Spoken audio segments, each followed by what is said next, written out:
सोए पलंग मा नींद नहीं आवरे। सोए पलंग मा नींद नहीं आवरे। कलत के पहाए रतिहा, कलत के पहाए रतिहा, रही रही के जगावे गोरी के बतिया। सोए पलंग मा नींद नहीं आवरे। सोए पलंग मा नींद नहीं आवरे।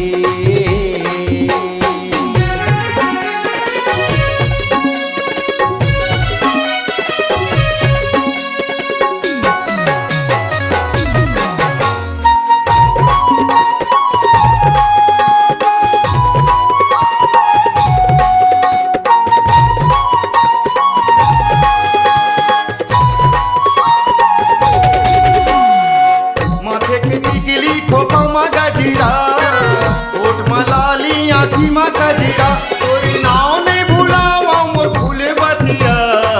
सोए पलंग मा नींद नहीं आवरे।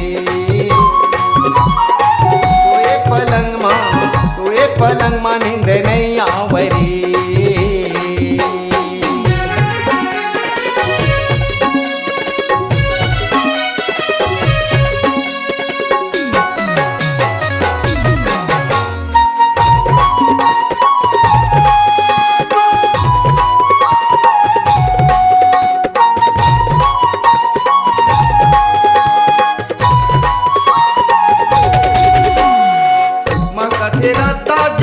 तोरे चार मारे नजरिया हो जाही रे बाबा, नहीं रही के सताए धर के रे छतिया। सोए पलंग मा नींद नहीं आवरे। सोए पलंग मा नींद नहीं आवरे।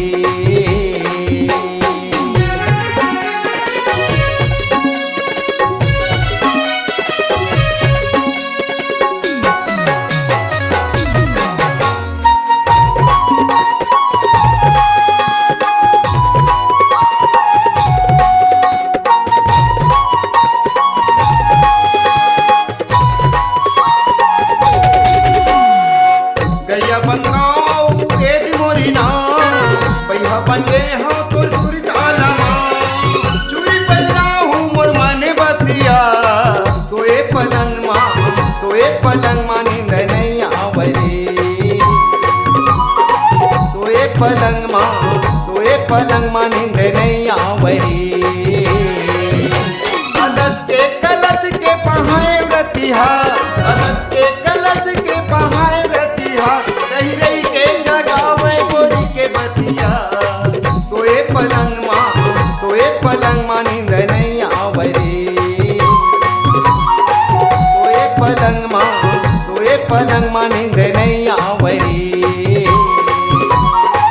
सोए पलंग मा नींद नहीं आवरे। सोए पलंग मा नींद नहीं आवरे। मल्टी ट्रैक डिजिटल रिकॉर्डिंग के लिए स्वर पाटन स्टूडियो, मोबाइल नंबर 6261339301।